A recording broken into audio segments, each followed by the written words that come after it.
오늘 창세기 49장의 내용은 야곱이 죽음을 맞이하는 그러한 장면입니다. 오늘 마지막 33절에 보니까 그가 숨을 거두니 그의 백성에게로 돌아갔더라 이렇게 나왔습니다. 그가 이제 147세로 그 이제 생을 마감하게 되는데요. 근데 그가 죽기 전에 아들들을 불러놓고 한 일이 있죠. 읽진 않았지만 1절에서 27절까지 내용이 그 아들들을 불러놓고 한 명 한 명 축복하는 그러한 내용입니다. 그래서 장자인 루벤부터 시작해서 마지막 베냐민까지 우리가 말씀을 한번 집에 가서 쭉 읽어보시면 아들들에게 유언과 함께 축복하는 그런 내용이 나오게 됩니다. 그리고 이제 창세기 마지막 장 50장에는 장례를 치르는 그런 내용이 나오죠. 이 야곱의 이름이 25장부터 이제 나오는데요. 그리고 이제 36장까지 야곱의 이야기죠. 그리고 37장부터는 이제 요셉의 이야기가 쭉 이야기가 나오는데, 근데 사실 계속 읽어보면 야곱의 이름이 계속 등장을 합니다. 오늘도 야곱이 나오고 또 마지막에도 이제 또 야곱이 나오는데, 우리가 생각하기에는 아브라함이 더 많이 나올 것 같고 뭐 이삭이나 또는 요셉의 이야기가 더 많을 것 같은데, 실제로 성경은 늘 야곱에게 포인트를 이렇게 잡고 있습니다. 뭐 아브라함도 이삭도 요셉도 다 중요한 인물이잖아요. 구약의 대표적인 예수 그리스도를 이렇게 예표하는 그런 인물들인데, 그런데 그들보다 더 관심을 가지고 있는 사람이 누구냐면 바로 이 야곱이다라는 겁니다. 사실 이 야곱은 창세기로부터 또 끝나지 않습니다. 왜냐하면 그 야곱의 12아들이 누구입니까? 바로 이스라엘의 12지파가 되잖아요. 그리고 그 12지파가 결국 이스라엘 민족이 되는 것인데, 왜 이처럼 성경은 야곱에게 이렇게 관심이 많은가? 그의 아버지 이삭보다, 또 더 나아가서 아브라함보다 이 야곱이 너무나 중요한 인물이 될 수밖에 없는 이유가 있는데, 그 중에 하나가 뭐냐면 바로 오늘 그 아들들을 축복하는 장면을 통해서 우리가 알 수가 있습니다. 바로 하나님의 언약을 그는 이어가는 자였다라는 것이죠. 오늘 1절, 2절 한번 보시면, 앞에 49장 1절, 2절 보시면 이렇게 시작이 됩니다. 야곱이 그 아들들을 불러 이르되 너희는 모이라. 너희가 후일에 당할 일을 내가 너희에게 이르리라. 너희는 모여 들으라. 야곱의 아들들아, 너희 아버지 이스라엘에게 들을지어다. 지금 야곱이 눈을 감기 전에 12아들들을 지금 부릅니다. 그리고 내 말 좀 잘 들어라 이러면서 이제 유언을 하게 되죠. 근데 일반적인 가정에서도 마지막 부모님이 임종할 때 자녀들에게 유언을 하잖아요. 근데 오늘 1절 후반절에 뭐라고 했냐면 이런 말을 합니다. 너희가 후일에 당할 일을 내가 너희에게 이르리라 이랬어요. 장차 있을 일을 내가 얘기해 주겠다, 지금 이런 말을 하고 있습니다.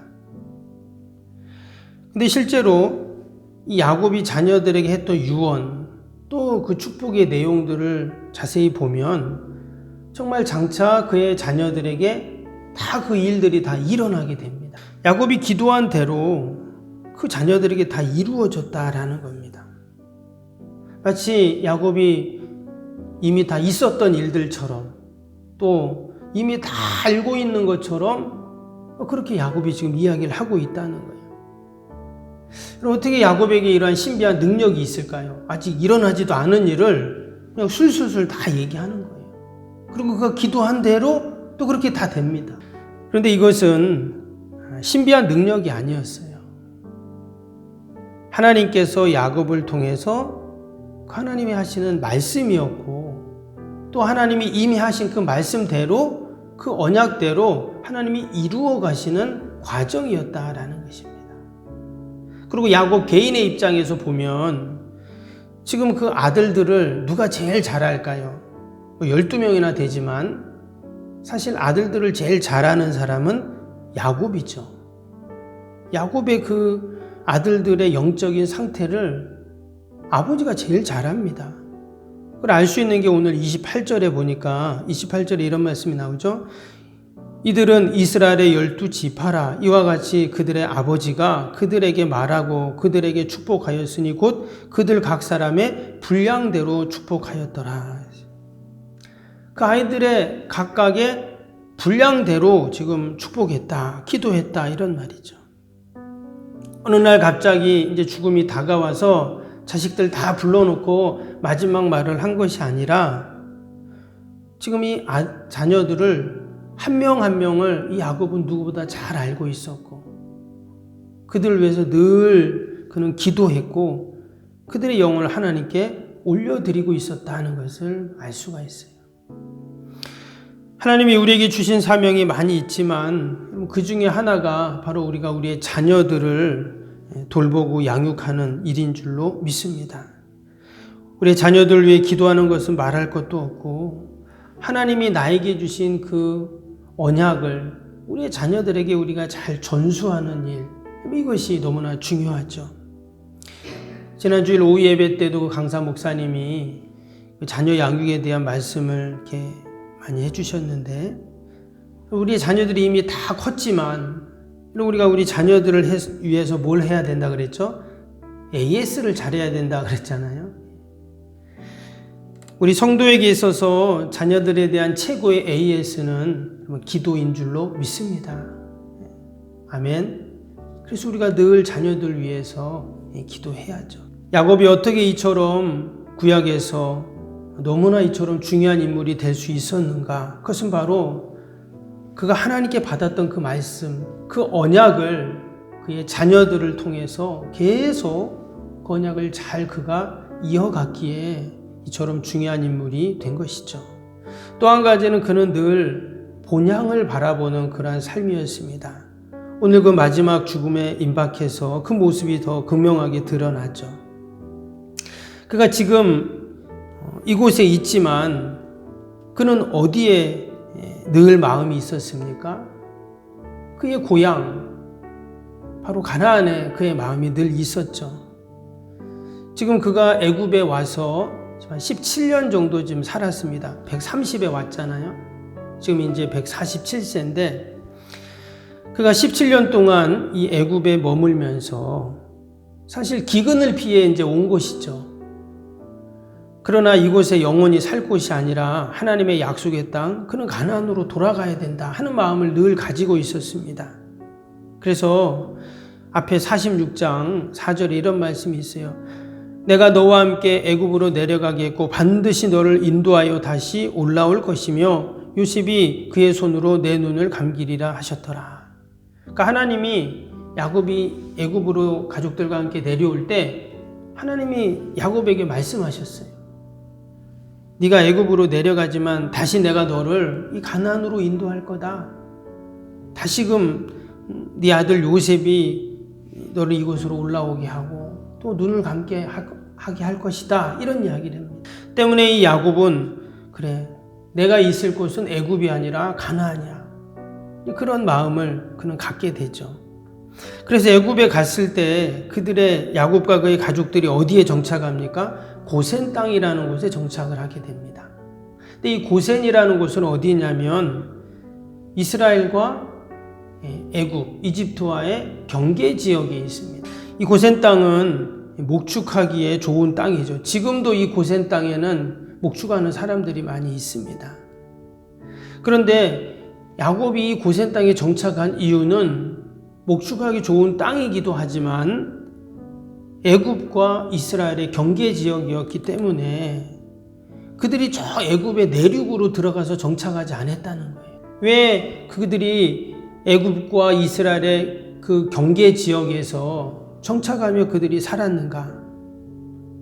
비록 그들이 기근을 피해 애굽에 왔지만 그들이 바라보고 있는 곳은 어디라고요? 하나님의 약속의 땅을 그들은 바라보고 있었다라는 것입니다.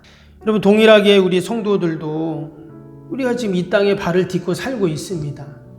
그러나 우리가 바라봐야 할 곳은 어디인가?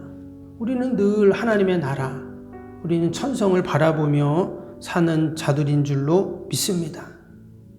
야고보가 그의 자녀들이 지금 고센 땅에 17년을 살았습니다. 사실 기근은 벌써 다 끝났죠. 7년 기근이었기 때문에 기근은 다 지나갔습니다. 그러면 사실 다시 어디로 가야 돼요?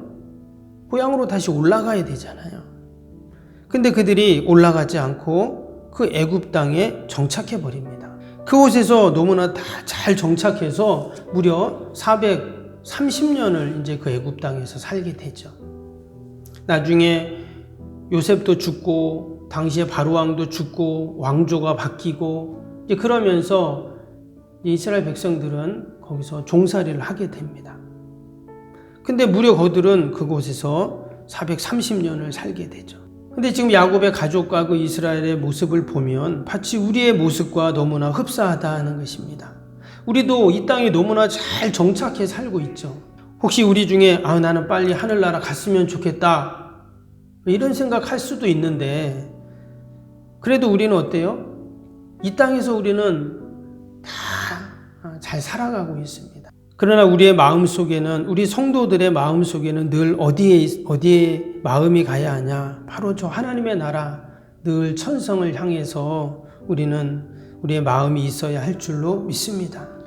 그래서 이것을 성경에서는 소위 고센 의식이다 이런 얘기를 합니다. 그러니까 고센 땅에 살고 있다는 것은 늘 천성을 하나님의 나라를 소망하는 삶이다라는 것입니다. 이 고센 의식이 점점 사라지면 어떻게 될까요?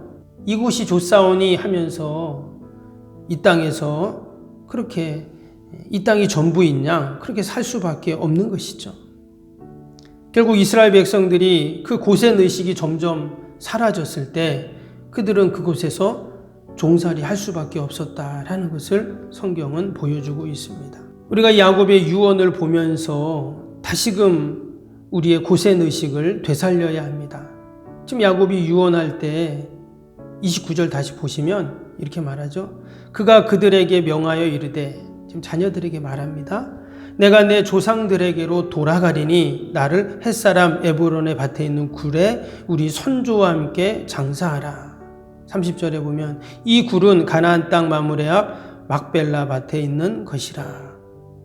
바로 그 할아버지 아브라함이 또 할머니 사라가 묻힌 곳이죠. 또 아버지 또 어머니 이삭과 리브가가 묻힌 곳이고 또 자신의 첫 번째 부인이었죠. 레아가 묻히고 또 라헬이 묻힌 바로 그 막벨라 굴에 나를 그곳에 묻어달라. 지금 이런 얘기를 지금 하고 있습니다. 가나안을 소망하며 천국을 소망하며 늘 그 고센 의식을 가지고 사는 것이 바로 우리 성도들의 모습인 줄로 믿습니다. 어떻게 이처럼 야곱이 예수 그리스도를 예표하는 대표적인 인물이 되고 아브라함도 이삭도 요셉도 다 귀한 믿음의 사람들이지만 이처럼 성경 창세기 마지막에 야곱으로 그 이야기를 끝내고 있는가? 그는 늘 하나님의 언약을 이루어가는 그 사람이었고 또한 그는 늘 하나님께서 약속하신 그 땅을 소망하고 또 바라보는 믿음의 사람이었기 때문에 가능했는 줄로 믿습니다. 오늘도 우리는 이 땅에 살지만 야곱처럼 늘 고센 의식을 갖고 본향을 바라보며 믿음으로 오늘 하루도 승리하는 저와 여러분이 되시기를 주님의 이름으로 축복합니다. 기도하겠습니다.